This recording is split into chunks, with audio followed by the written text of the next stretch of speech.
Back in February of 2020, I was at this fancy hotel for a music convention, like Great Gatsby approved luxurious until you realize that the Wi-Fi isn't free.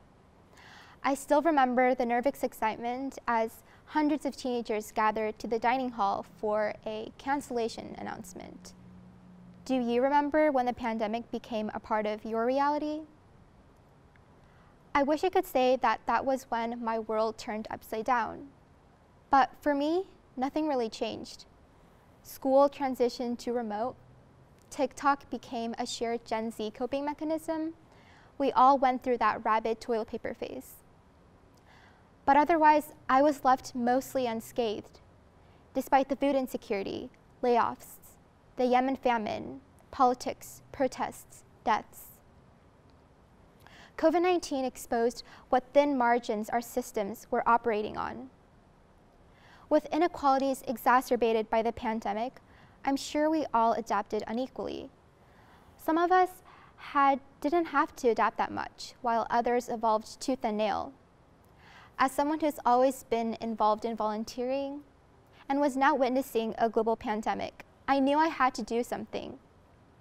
This is how I ended up creating Do Something Unconventional.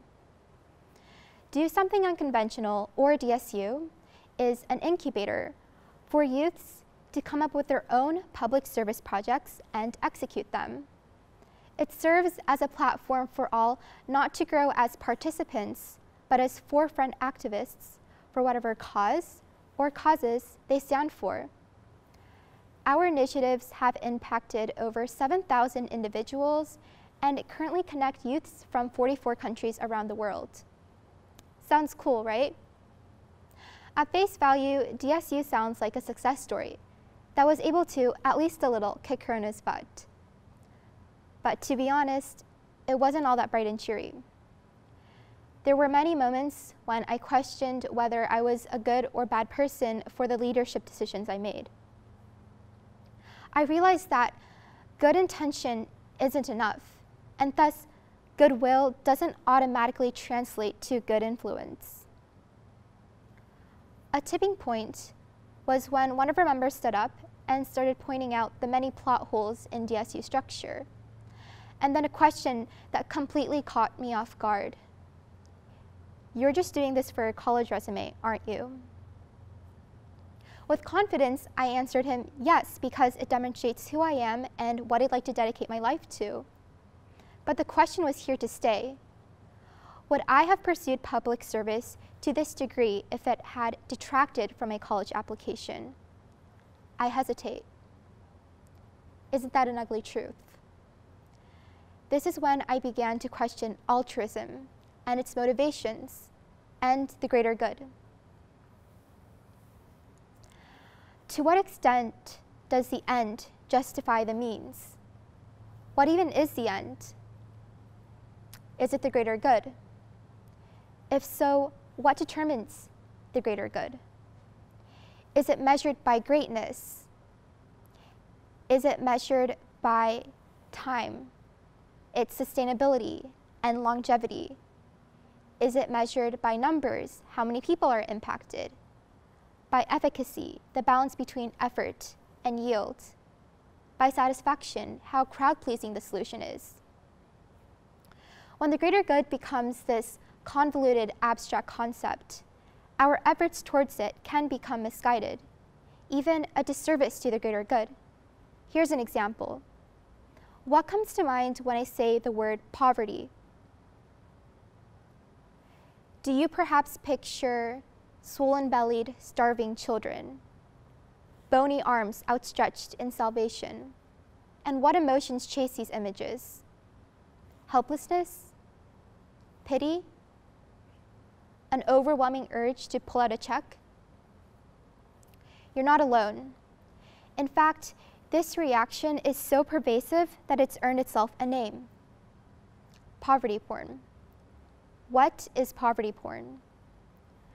Poverty porn is any type of media that reduces and packages deep human suffering to guilt trip us into donating so that we can walk off patting our backs with the sexy pleasure of helping the helpless. Exploiting our guilt is a powerful method to support an altruistic cause, but in an insidious way, it feeds a segregative narrative. I, a savior, must open up my wallet for them, those pitiful victims. This black and white ideology promises that redistributing wealth can solve humanitarian crises, when in reality, poverty is a symptom of complex root causes, such as food scarcity, local government, social structure, displacement, none of which are guaranteed resolution with your one-time donation. In the long run, poverty porn desensitizes us from believing that we can make a difference. Yeah, so this thing is complex. Goodwill doesn't lead to good things. Our intentions for goodwill aren't angelically pure. And the greater good isn't that great. So how should we approach this? Uruguayan journalist Eduardo Galeano puts it this way: I don't believe in charity. I believe in solidarity. Charity is so vertical. It goes from the top to the bottom. Solidarity is horizontal. It respects the other person. I have a lot to learn from other people. Solidarity, as opposed to charity, means unity or agreement in feeling or action. Think harmony, team spirit, undividedness. I don't think he could have put it in a better way. I feel like we're all conditioned to believe that in this world, everything is transactional. Hard work pays off. Beauty is pain. Pay the price. Return the favor. But what about altruism? Serving others. The give and take of altruism is completely different territory. We all approach it with different motives and leave with different takeaways. Your motivation can be curiosity. Responsibility as community service can be an assigned task, a personal calling, your resume, watching the world fall apart and not being able to do anything about it, etc., or a combination of them. Whatever it is crucial to acknowledge that altruism is a two-way street, a completely different experience between the giver and the receiver. Thus, what is perceived as good by the giver doesn't necessarily help the receiver, nor the greater good. In the worst case, it hurts the greater good, like poverty porn.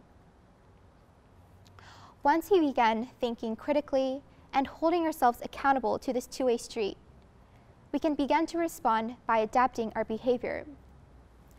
I believe that this is when charity transforms into solidarity.